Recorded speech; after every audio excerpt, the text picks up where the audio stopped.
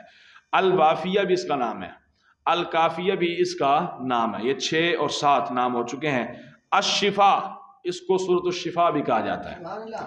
سورۃ الشفا یعنی یہ جسمانی بیماریوں کے لیے بھی شفا ہے، روحانی بیماریوں کے لیے بھی یہ کیا ہے؟ شفا ہے. یہ اس کا 8واں نام ہے. سیدنا ابو سعید خدری رضی اللہ تعالیٰ عنہ بیان فرماتے ہیں، بخاری شریف کے اندر حدیث پاک موجود ہے، فرماتے ہیں کہ ہم ایک سفر میں تھے، ایک جگہ پر ہم نے پڑاؤ ڈالا تو ایک لڑکی دوڑتی ہوئی آئی اور آ کر کہنے لگی قبیلے کے سردار کو ایک بچھو نے ڈس لیا ہے، ہمارے لوگ وہاں ہے نہیں ہیں، آپ میں سے کوئی بندہ دم وغیرہ کر سکتا ہے؟ تو کہتے ہیں کہ ایک بندہ کھڑا ہوا ہم میں سے، ہمارا دوست صحابی کھڑا ہوا. تو اس سے پہلے یعنی اس موقع سے پہلے وہ کبھی دم کرتا بھی نہیں تھا. ایک ہوتا نا کہ بندہ پہلے دم وغیرہ کرتا ہو تو پھر پہلی مرتبہ وہ اٹھا کھڑا ہوا، اس نے کہا میں جاتا ہوں تمہارے ساتھ. وہ گیا قبیلے کے سردار کو اس نے دم کیا، دم کرنے کے بعد فوراً وہ تندرست ہو گیا. اللہ تعالیٰ نے اس کو شفا عطا فرما دی. سردار نے بطور انعام 30 بکریاں ان کو عطا فرمائی. اب یہ بخاری شریف کے اندر موجود، جلد نمبر 2 ہے، صفحہ نمبر 400 یعنی 79 8-9. اچھا، دم کرنے کے بعد اللہ تعالیٰ نے ان کو شفا عطا فرما دی. تو سردار چونکہ قبیلے کا سردار تھا، ٹھیک ہو گیا. جب تندرست ہوا تو اس نے جناب 30 بکریاں دی اور دودھ بھی پلایا صحابہ کو، دودھ پلایا سب کو. جب وہ بندہ واپس آیا تو کہتے ہیں کہ ہم نے اس سے پوچھا کہ تم اس سے پہلے کبھی دم کرتے تھے؟ ہم نے تجھے کبھی دیکھا نہیں دم کرتے ہوئے. تو جناب اس نے بلایا تو تم کھڑے ہو کر جناب چلے گئے.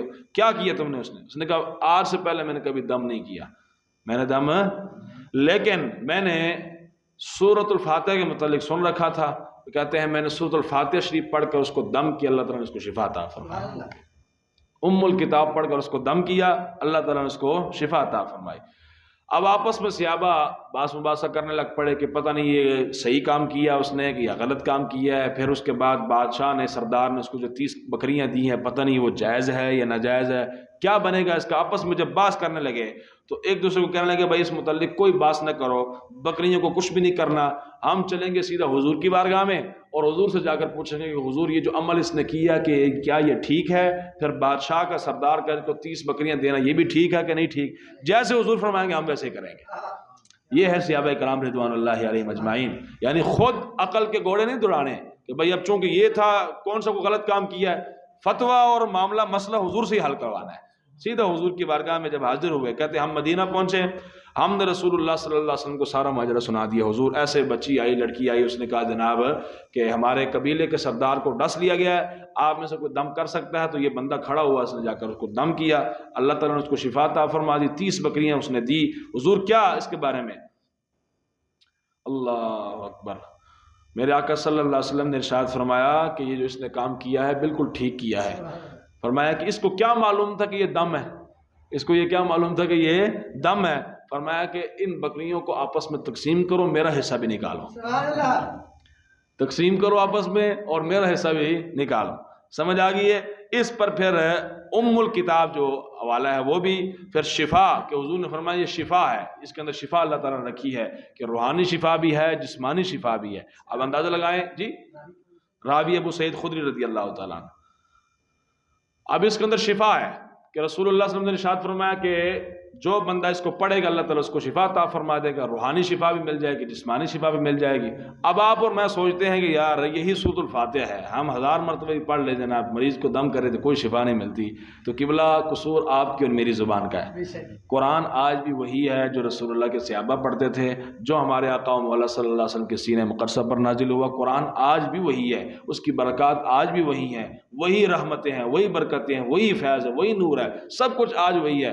قصور ہماری زبانوں کا ہے. اس زبان سے چغلی بھی ہم کریں، غیبت بھی کریں، حسد بھی کریں، جھوٹ بھی بولیں، فراڈ بھی کریں اور دین کے خلاف باتیں بھی کریں، علماء کے خلاف باتیں بھی کریں، سب کچھ کریں، تو مجھے بتائیں پھر اس زبان کی تاثیر باقی رہے گی؟ اس لیے قصور آپ کی میری زبان کا ہے. اپنی اور میری زبان پاک کر لیں.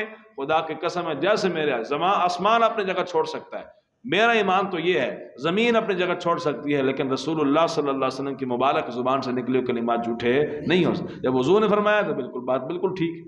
بات سمجھ آ گئی جی؟ تو اس کے اندر جو اس حدیث شریف سے جو چیزیں نکلتی ہیں، سب سے پہلے تو دم کرنا جائز ہے. دم کرنا جائز. کوئی آپ سے پوچھے دم پر حدیث کیا ہے تو آپ اس کو بطور حوالہ پیش کر سکتے ہیں، بخاری شریف کے حدیث پاک ہے. اور دوسری بات کہ یہ سورۃ الشفا ہے. اور تیسری بات اس کے اندر ام الکتاب کا بھی لفظ ہے کہ یعنی یہ سورۃ ام الکتاب بھی ہے. ٹھیک ہے جی. اس کے بعد اس سے یہ چیز بھی ثابت ہوتی ہے کہ قرآن پڑھ کر اور دم کر کے اجرت لینا بھی جائز ہے. یعنی جو ہمارے ہاں عاملین بیٹھے ہوتے ہیں اور وہ دم وغیرہ کرتے ہیں، تعویذ وغیرہ دیتے ہیں، تو اگر وہ اجرت لیتے ہیں تو اجرت لینا بھی ان کا کیا ہے؟ جائز، اس حدیث شریف سے.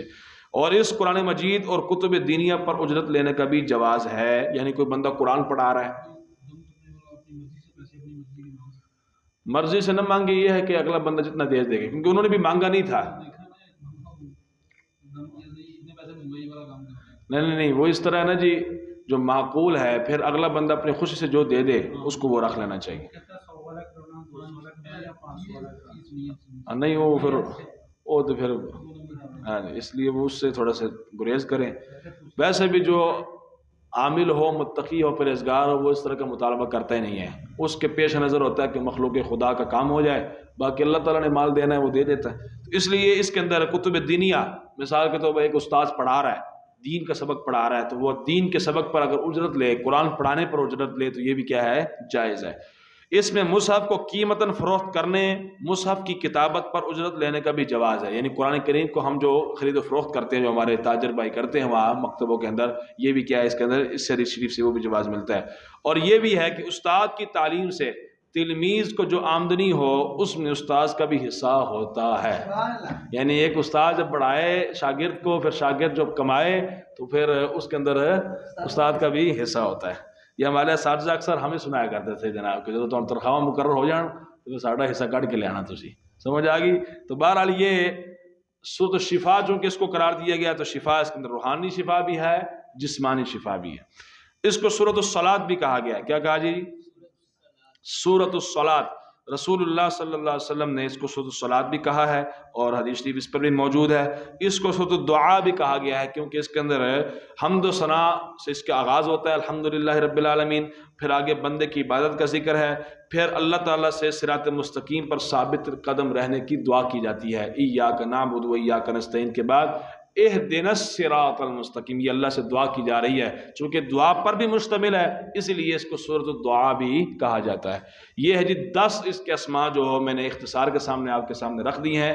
باقی مفسرین نے، قاضی بیضاوی علیہ الرحمہ نے، اگر آپ اس کا مطالعہ کریں تفسیر بیضاوی کا، اس کے اندر انہوں نے 14 اسماء اس کے گنوائے ہیں. یہ 10 میں نے آپ کے سامنے اختصاراً رکھ دی ہیں. سب سے پہلے ہے فاتحۃ الکتاب، پھر دوسرا ہے ام القرآن، تیسرا ہے سورۃ الحمد، چوتھا ہے السبع المثانی، پانچواں ہے ام الکتاب، چھٹا ہے الوافیہ، ساتواں ہے الکافیہ، آٹھواں ہے الشفاء، اور نواں ہے سورۃ الصلاۃ، اور 10واں ہے سورۃ الدعاء. بات سمجھ آ گئی جی؟ یہ اس کے مختصراً جو میں نے آگے آپ کے سامنے رکھ دیا. باقی اس کی آیات کی تعداد آپ نے سماعت فرما لی ہے، اور مقام نزول بھی آپ نے سماعت فرما لیا کہ بعض کہتے ہیں مکہ میں نازل ہوئی اور بعض کہتے ہیں مدینہ میں نازل ہوئی، 2 دفعہ نازل ہوئی. اللہ اکبر. ہاں جی.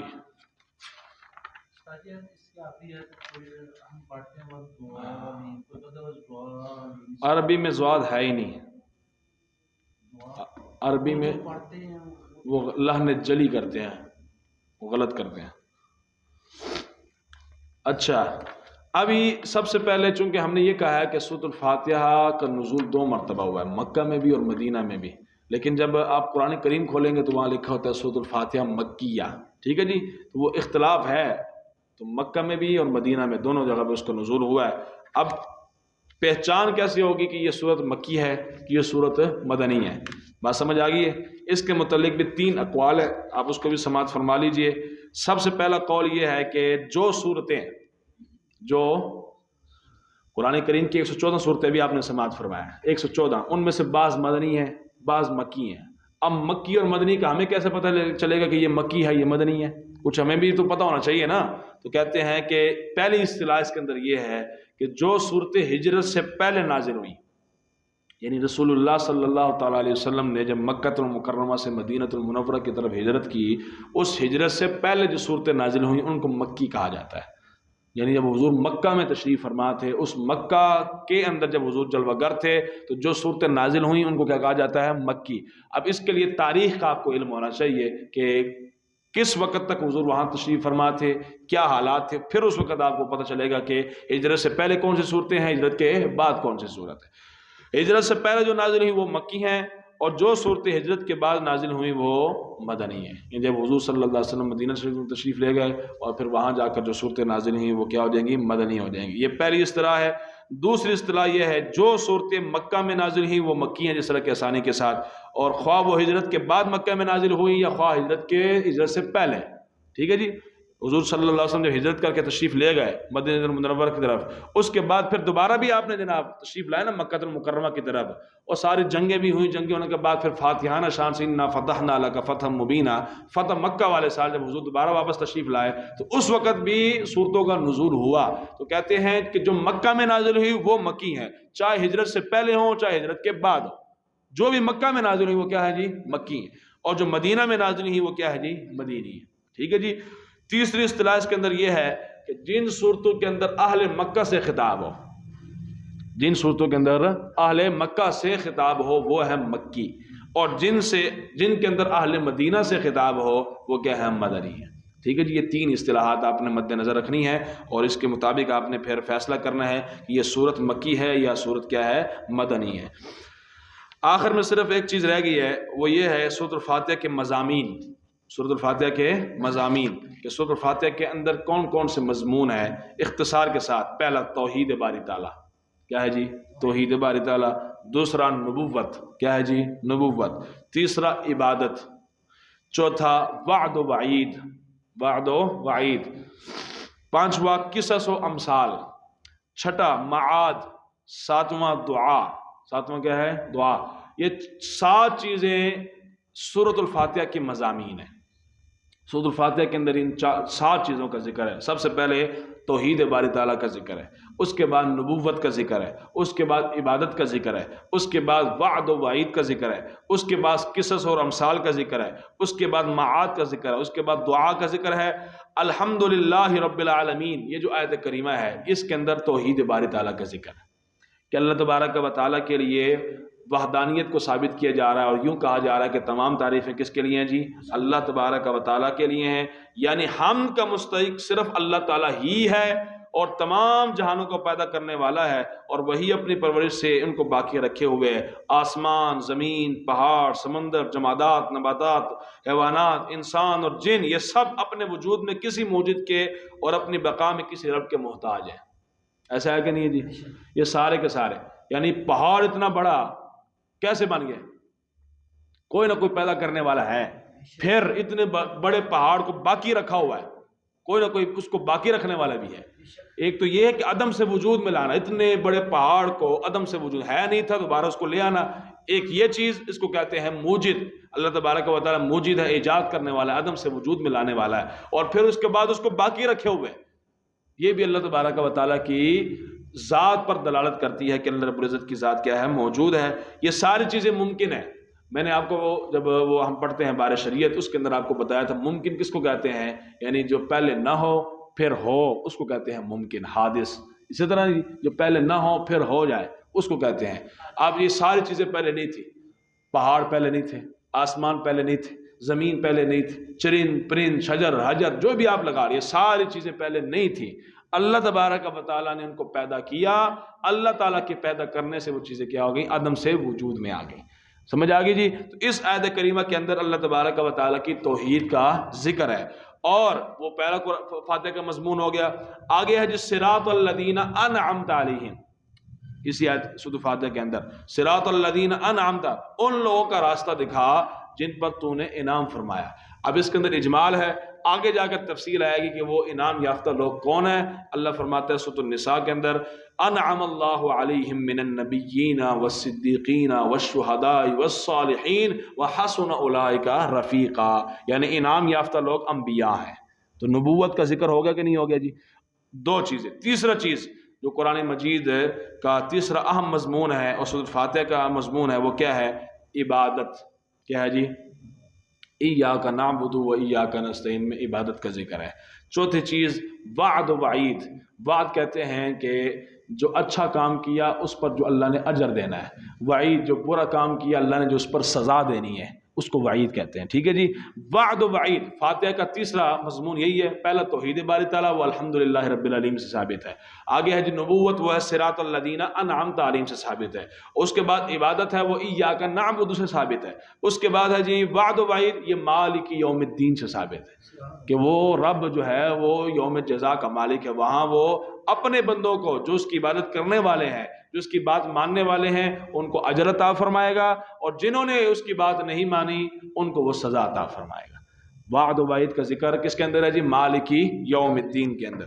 آگے تھا پانچواں سورۃ الفاتحہ کا مضمون گزشتہ امتوں کے واقعات اور مثالیں اور ان چیزوں کا ذکر کہ ان میں جناب غضبناک کون تھے, مغضوب علیہم کون تھے, ان میں سے گمراہ کون تھے. تو اس کا ذکر اللہ تبارک و تعالیٰ نے غیر المغضوب علیہم ولا الضالین کے زمرے میں فرما دیا ہے. اس کے بعد چھٹا ہے مرنے کے بعد دوبارہ زندہ کیے جانے کا مطلب. مرنے کے بعد یعنی اس کو معاد کہتے ہیں یعنی مرنے کے بعد دوبارہ زندہ کرنا. اس کا ذکر مالک یوم الدین کے اندر دوبارہ موجود ہے. یعنی جب جزا کے دن کا مالک ہے تو جزا کے دن وہ دوبارہ زندہ ہوں گے تو پھر وہاں حساب و کتاب ہوگا نا. اگر مردہ ہی مردہ ہے ختم ہو گئے جناب مر کے مٹی ہو گئے تو پھر تو ختم ہو جائے گی کہانی. یہی کفار مکہ کا عقیدہ تھا کہ وہ کہتا ہے جناب معاد نہیں ہوگا یعنی مر کے مٹنا نہیں ہے, حشر و نشر نہیں ہوگا. جو ایک مطلب مر گیا مٹی کے ساتھ مل گیا. اللہ فرماتا ہے وَكَيْفَ تَكْفُرُونَ بِاللَّهِ وَأَنْتُمْ وَكُنْتُمْ أَمْوَاتًا, تم اللہ کا کیسے انکار کر سکتے ہو. وَكُنْتُمْ أَمْوَاتًا, تم تو مردہ تھے یعنی ماں کے پیٹ میں تھے. فَأَحْيَاكُمْ, اس رب نے تمہیں زندگی دی. ثُمَّ يُمِيتُكُمْ ثُمَّ يُحْيِيكُمْ, وہی رب تمہیں موت دے گا پھر وہ تمہیں زندگی دے گا. ثُمَّ إِلَيْهِ يُرْجَعُونَ, اسی کی طرف تم نے لوٹ کر چلے جانا ہے. اب یہ ثُمَّ إِلَيْهِ تُرْجَعُونَ سے کس کی طرف اشارہ؟ معاد کی طرف کہ مر کے تم نے دوبارہ زندہ ہونا ہے. تو یہ معاد کا جو مضمون ہے وہ بھی مالک یوم الدین کے اندر موجود ہے. ساتواں جو مضمون ہے قرآن کا سورۃ الفاتحہ کا وہ ہے دعا. کیا ہے جی؟ دعا.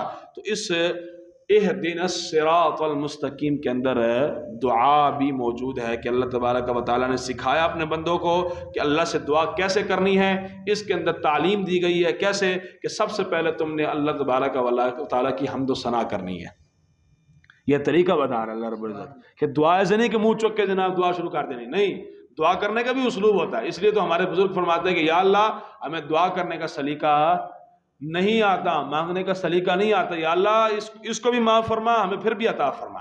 ورنہ دعا کرنے کا سلیقہ یہ ہے کہ سب سے پہلے جس سے دعا کے اندر مانگا جاتا ہے نا, تو جب کسی سے چیز مانگی جائے تو ایویں جا کے منگل لگ پہ دیو. پہلے جا کے جناب تسی انہوں جناب پروٹوکول دینا, تھوڑی تعریف کرنی, جناب حضرت صاحب آپ جیسا بندہ ہی کون نہیں, حضرت صاحب آپ بڑے سخی ہیں, حضرت صاحب آپ ایسے ہیں, حضرت صاحب آپ ایسے ہیں. آپ نے جناب آپ کے پورے جہان میں شہرت ہے, حضرت صاحب جناب کرتے کو 20 روپے کاٹی دیں گے, 50 روپے کاٹی دیں گے جیب سے, انجی کی نہیں. تو یہ دنیا کا اصول ہے. تو اللہ رب العزت کی ذات تو ویسے ہی احکم الحاکمین ہے, وہی مستحق ہے کہ تعریف بھی اسی کی جائے. یہ کون ہوتا ہے جن کے ہم تعریفیں کرتے پھرتے ہیں, چودھری ہے, منے ہے, ملک ہے, فلاں ہے, نہیں سمجھے. اصل میں مستحق کے ہم اللہ رب العزت کی ذات ہے. تو اللہ رب العزت بتاتا ہے کہ سکھاتا ہے کہ تم نے دعا کیسے مانگنی ہے. سب سے پہلے تم نے میری حمد و ثنا کرنی ہے. پھر اس کے بعد حمد و ثنا کے اندر تم نے کیا کہنا؟ الحمدللہ رب العالمین.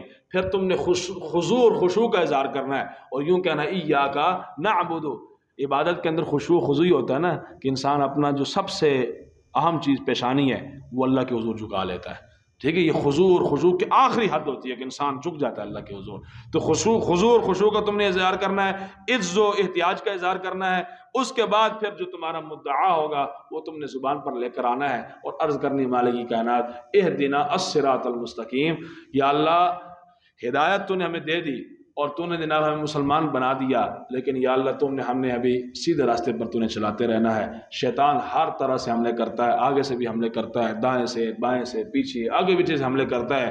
اور اگر آپ ابن جوزی علیہ الرحمہ کی کتاب ہے تلبیس ابلیس, اس کا اگر آپ مطالعہ فرمائے تو اس کے اندر انہوں نے بڑی عجیب و غریب چیزیں لکھی ہوئی ہیں کہ جناب کیسے طلباء پر الگ طریقے سے حملہ کرتا ہے, دین کے طلباء پر. عام کاروباری جو بندہ ہوتا ہے اس پر الگ طریقے سے حملہ کرتا ہے. صوفیاء جو ذکر کرنے والے ان پر الگ طریقے سے حملہ کرتا ہے. یہ شیطان ہے نا, اس کا جناب دو بیچ چلتا ہے. انہو یراکم ہو قبیلہ من حیث لا ترون. اللہ قرآن فرماتا ہے کہ شیطان اور شیطان کا قبیلہ تمہیں وہاں سے دیکھتا ہے جہاں تمہارا گمان بھی نہیں ہوتا.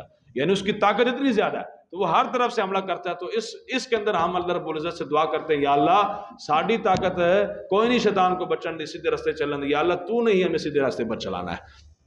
تو یہ تھے سورۃ الفاتحہ کے مضامین، سورۃ الفاتحہ کے اسماء، سورۃ الفاتحہ کے فضائل، اور پھر اس کے اندر ہم نے قرآن مجید کا جو اختصاراً خاکہ ہے اس کا بھی ہم نے مطالعہ کیا ہے، اور انشاءاللہ اللہ تبارک و تعالیٰ نے توفیق دی تو اگلے جمعۃ المبارک کو باقاعدہ انشاءاللہ ہماری سورۃ الفاتحہ کا آغاز ہو جائے گا. ٹھیک ہے جی.